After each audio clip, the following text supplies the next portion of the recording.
Masa saya umur 20 tahun, saya belajar di UNIZA. Waktu tu saya bersyukur sangat semua orang baik-baik. Mana-mana saya pergi je, mesti ada classmate saya. Pergi kelas sama-sama, makan sama-sama. Semua kita orang kongsi sama-sama. Saya bersyukur sangat dapat berkawan dengan diorang. Then the extra are usually purified subsequently added to the products to cover them. So untuk tajuk ni, saya nak korang buat group. Lepas tu nanti terus sama kat depan untuk group itu. Okay.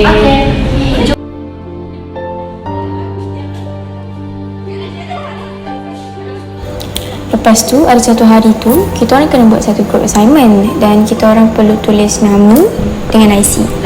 Saya tak sangka sejak daripada tu, diorang tahu yang saya lebih tua daripada diorang.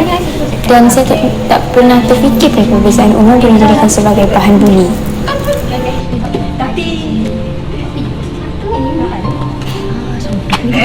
Sudahlah. Lagi tu apa pada kita?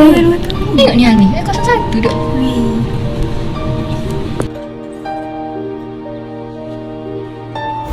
Sejak dari tu, diorang dah mula jauhkan diri daripada saya.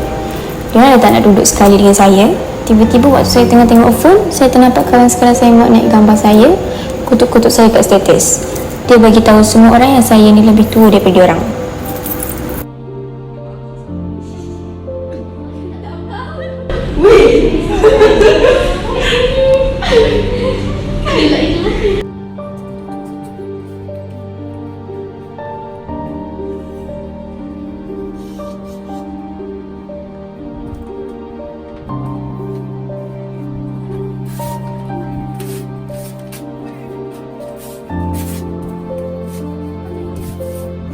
Apa yang buatkan saya lagi tak sangka, diorang sanggup koyakkan kertas kerja-kerja saya waktu saya tengah tidur.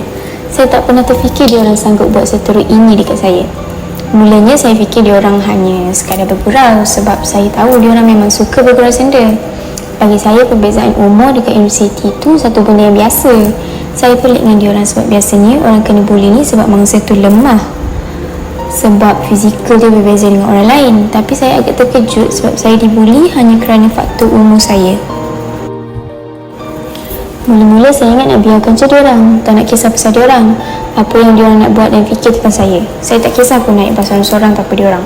Walaupun waktu tu saya dengar macam-macam diorang kutuk belakang saya, tapi saya buat tak dengar je. Sampai satu tahap saya dah tak tahan nak hadap semua ni. Jadi, saya ambil keputusan untuk laporkan kes ni dekat pensyarah. Tapi saya lagi terkejut sebab pensyarah ambil ringan je dan tak kisah pun apa yang saya cakap. Lepas daripada tu, saya tekad nak berhenti belajar dekat situ walaupun keluarga saya tak nak saya berhenti. Bagi saya, mental dan emosi saya lagi penting daripada saya kena tahan sengsara waktu belajar. Sebab saya percaya kifarah Allah tu ada. Hari ini saya dan Aisyah akan membincangkan tentang satu topik yang agak hangat dalam kalangan manusia kita, iaitu topik bully. Bully ni sebenarnya terjadi di banyak tempat, di tempat kerja juga ada kes bully ni. Tapi hari ini kita akan kesikan skop kita kepada kes pembulian yang berlaku di sekolah. Dalam video kali ini, ahli-ahli yang terlibat adalah sebelah saya, Aisyah binti Hanafi, saya, Nufaidah Nafiti Mazari, dan rakan saya, Nur Laziha Darwisha, Nur Ishira, Nur Zarifah, Nur Aisyah Zwani, Nashin Farisa, Anis Fatihah dan juga Sarah Asia. Bully, perkataan yang tak lagi asing dalam masyarakat kita. Setiap tahun mesti ada kes bully, tak kira lah sekolah rendah, sekolah menengah, sekolah harian ataupun sekolah asrama. Dari pemerhatian kami, kes bully ini selalu saja terjadi sepertinya tiada penurunan langsung. Kenapa terjadi yang begitu? Apakah penyebabnya? Dan penting sekali, apakah tindakan yang sepatutnya kita ambil mengikut peranan masing-masing? Jadi dalam video kali ini, kita akan mengupas sedikit sebanyak tentang pembulian di sekolah. Tujuan kita membincangkan tentang tajuk bully ni pada hari ini adalah untuk mengupas tentang beberapa perkara. Antaranya adalah pembulian ini memberi kesan yang baik pada seseorang, betul ataupun tidak. Seterusnya, untuk mengkaji penyelesaian kepada masalah bully di sekolah, mengkaji punca seseorang menjadi pembuli dan juga mengkaji punca bully ini terjadi di kebanyakan sekolah di Malaysia. Kumpulan kami dah menjalankan satu sesi temu bual di SMK Tembilang dan telah membuat satu Google Form untuk komuniti sekolah jawab. Komuniti sekolah ini tidak terhad kepada SMK Tembilang sahaja, kami telah menerima responden dari serata Malaysia. Ini adalah antara dapatan kami. Responden kami majoriti berumur sekitar 20-an. Hari ini bermakna kebanyakan daripada mereka adalah tergolong daripada generasi yang muda dan masih berada dalam budaya sekolah yang hampir sama dengan tahun sekarang. Majoriti responden kami mempercayai bahawa buli terdapat dalam bentuk fizikal, mental serta cyber. Responden kami juga secara tidak langsung pernah terlibat atau terlihat sebab pembulian di sekolah. Seterusnya, 62.1% daripada responden kami tidak bersetuju bahawa pembulian itu mendisiplinkan seseorang. Ini bermaksud untuk mendisiplinkan seseorang ataupun dalam kes ini seorang junior, terdapat banyak lagi cara untuk mendisiplinkan mereka. 82.8% responden kami di tahap bersetuju bahawa pelajar yang mempunyai masalah keluarga cenderung untuk menjadi pembuli. Ini dapat dilihat kerana orang yang membuli ini tidak dapat perhatian daripada keluarganya. Jadi, dia cenderung untuk mendapatkan perhatian dan hormat daripada orang lain. 62.1% bersetuju bahawa pelajar yang pernah dibuli cenderung untuk menjadi pembuli. Hal ini boleh terjadi kerana orang yang dibuli ini ingin membalas dendam terhadap apa yang telah berlaku kepadanya. Ini juga boleh dijadikan sebab kes pembulian di negara ini tidak berakhir. Peratus yang tertinggi iaitu 75.9% responden kami merasakan bahawa tindakan yang perlu diambil ialah mencari penyebab terjadinya buli, dan yang terendah pula ialah memarahi mereka. Hal ini membuktikan bahawa masyarakat Malaysia sedar akan tindakan yang boleh diambil dan tak boleh diambil jika terjadinya pembulian. Jadi persoalannya, kenapa masih terjadinya pembulian? 82.7% bersetuju bahawa pelajar membuli untuk menguasai orang lain dan tingkatkan status sosial. Berbalik kepada beberapa soalan yang lepas, pembuli ini ingin mendapatkan apa yang dia tidak dapat bersama keluarganya seperti kasih sayang, hormat dan sebagainya. Peratus tertinggi iaitu 37.9 merasakan bahawa perfilman bukanlah pengaruh yang terteruk untuk kes buli. Terdapat banyak lagi faktor pembulian yang kita dapat ulaskan, namun perfilman bukanlah sebahagian yang besar. 44.8% bersetuju dan 41.4% sangat bersetuju bahawa punca pembulian ialah pembuli tidak dapat mengendalikan emosi dengan baik. Hal ini kerana pembuli tersebut tidak mempunyai kebijaksanaan emosi oleh sebab kurang pendedahan dan pendidikan asas sejak kecil daripada keluarganya. 69% sangat tidak bersetuju dengan kewajaran seseorang pelajar senior membuli pelajar junior dengan alasan ingin melatih maupun ingin mengekalkan tradisi. Dan itu dapatlah kita nampak bahawa perbuatan membuli kerana tradisi ini ditentang oleh masyarakat. Bagi temu bola di SMK Tembilar pula, soalan pertama yang kami ajukan adalah kepada ketua pelajar di SMK Tembilar. Soalannya ialah, isu pembulian hangat diperdebatkan oleh masyarakat dan sering meniti dari bibir-bibir warganet sekalian. Soalannya, pada pendapat anda, jika anda seorang pembuli, apakah faktor pembulian itu berlaku? Jawapan yang beliau berikan adalah, punca kepada satu masalah buli itu berlaku adalah kerana masalah keluarga, kurang kasih sayang dan ingin tunjukkan kehebatannya. Tiga faktor ini berkait rapat kerana berdasarkan peratus Google Form tadi, majoritinya bersetuju dengan masalah keluarga adalah punca untuk seseorang menjadi pembuli.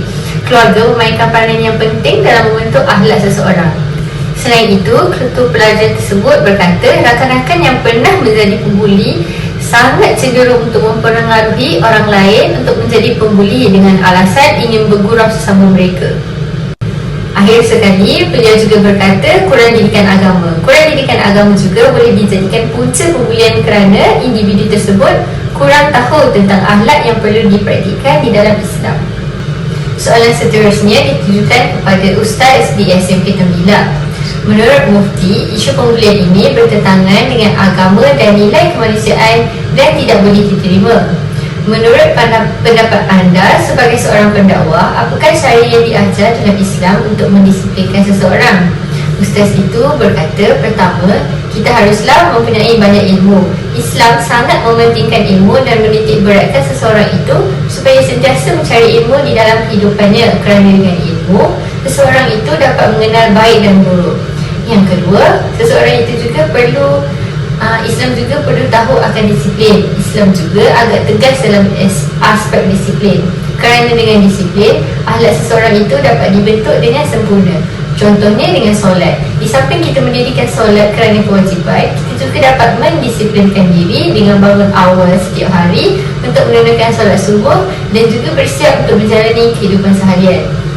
Seterusnya, kita juga perlu mendampingi pelajar kerana pelajar tersebut mungkin mempunyai kekurangan dari segi keluarga. Dan juga sekolah juga perlu mengambil tindakan. Sekolah memainkan peranan yang besar dalam membentuk akhlak seseorang. Pihak sekolah, tidak kira guru maupun murid, perlu mengambil berat tentang masalah yang dihadapi rakan sebaya, supaya masalah mereka dapat diselesaikan dengan cara yang baik, bukan dengan melepaskan amarah mereka dengan menjadi seorang pembuli. Bagi soalan yang terakhir, iaitu ditujukan kepada guru disiplin SMK Tembilang. Soalannya ialah, pemuda harapan bangsa, pemudi tiap agama. Seperti yang diketahui umum, pada era globalisasi kini, kadar kes buli yang melibatkan pemuda di negara kita semakin marah. Pada pendapat dan selaku pendidik, apakah impak yang dirasakan oleh pihak sekolah dalam sesebuah kes pembulian? Jawapan cikgu tersebut yang pertama ialah disiplin terletak tahap pertama di sesebuah sekolah. Ini dapat kita katakan bahawa sebuah sekolah itu amat mementingkan disiplin. Seterusnya, cikgu tersebut menyambung lagi dengan jawapan risiko pengetahuan orang ramai dan jabatan pendidikan. Hal ini kerana jika berlakunya kes pembulian yang agak berat, pihak sekolah amat mengkhawatiri nama sekolah mereka tercalar. Cikgu tersebut menambah lagi dengan berkata, ketidakhadiran pelajar sebagai impak pembulian di sekolah. Pelajar yang dibuli akan merasa trauma untuk datang ke sekolah oleh sebab takut akan kemunculan pembulinya di situ. Baiklah, rumusan untuk tajuk buli kita pada hari ini ialah kita nak merumuskan bahawa seorang pembuli ni kebanyakan dia berpunca daripada mereka yang mempunyai masalah keluarga yang sebenarnya kurang perhatian daripada keluarga mereka. Dan mereka juga ingin mendapatkan status sosial atau lebih mudah difahami, mereka ingin dikenali dan juga ditakuti. Banyak cara sebenarnya yang boleh dilakukan untuk elak remaja zaman sekarang daripada menjadi pembuli. Antaranya dengan memberikan perhatian yang secukupnya sejak di rumah. Sebenarnya rumah ni memainkan peranan yang amat penting kepada seorang remaja, contohnya akhlaknya, budi bahasanya dan juga lain-lain. Pantauan ibu bapa juga perlu terhadap anak-anak tentang perkara yang dilayari anak-anak menggunakan smartphone mereka, kerana pada zaman milenial ini pelbagai benda boleh diakses di hujung jari. Kadang-kadang ada juga pengaruh datang daripada internet, drama atau telefilm atau sosial media. Selain itu, di sekolah juga perlu didikan yang sempurna tentang akhlak, seperti saling menghormati sesama kawan, sesama guru, saling bantu-membantu, mendengar masalah kawan dan lain-lain. Apabila seseorang itu meletakkan hormat kepada orang sekelilingnya, insyaAllah tiadalah sifat pembuli yang akan bangkit di dalam dirinya. Dengan rumusan yang telah dibuat, maka hapuslah video pembentangan bagi kumpulan kami. Jutaan terima kasih diucapkan kepada pensyarah Ustazah Hanan atas kesempatan untuk kami menyiapkan segala tugasan bagi subjek Ilmu Wahyu dan Kemasyarakatan serta tunjuk azar yang telah diberikan dalam menyempurnakan tugasan ini.